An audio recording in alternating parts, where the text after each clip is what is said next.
Well, Phil and Grace, the video I just showed you, suggested that to prevent our sons from living like Somali war orphans, we have to reduce the world's population to below 100 million people. Every group of 100 people existing today will be in the future reduced to one. Oh, Phil and Grace, that was not in your view of the future? Well, maybe I did something wrong in the analysis. Let's check my assumptions. I assumed a stratification of wealth between the rich and the poor. I assumed a sustainable use of resources. And I assumed people would continue to try to improve their well-being. Let's change the assumptions. I'll nudge these numbers up and down to see how the below 100 million number changes. In the video, I assume 20% of the population consumed 80% of the Earth's resources.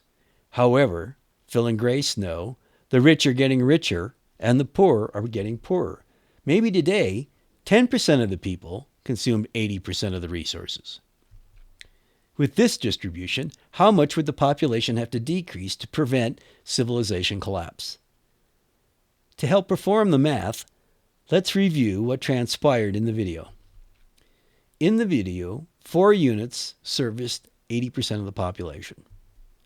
When we reduced the world's population from 6.4 billion to 1.6 billion, each group dropped to a quarter of its original size.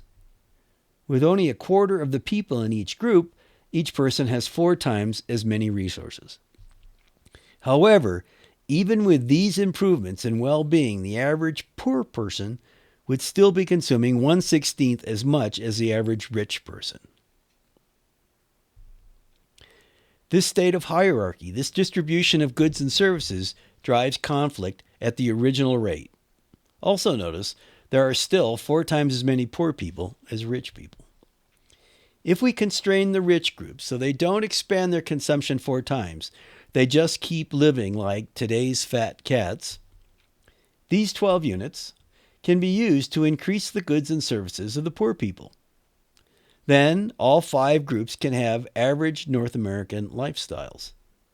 These changes prevented a civilization death spiral because they removed the huge hierarchical forces that cause conflict, and they did so without reducing anyone's well-being. Now that you have a clear view of how population decline works, you can answer the question, how much would the 6.4 billion population have to decrease to give all the groups the average well-being of the rich group? Let me help with these calculations. There are only 20 ovals of goods and services. To give all 10 groups an equal chance at North American lifestyles, 2 would be allocated to each group. If the rich group is given only 2 ovals, 1/8 of the previous allocation, the only way for the individuals to have the same resources per capita as before is for the group to be only 1/8 its original size. 0.64 billion would have to decrease to 0.08 billion.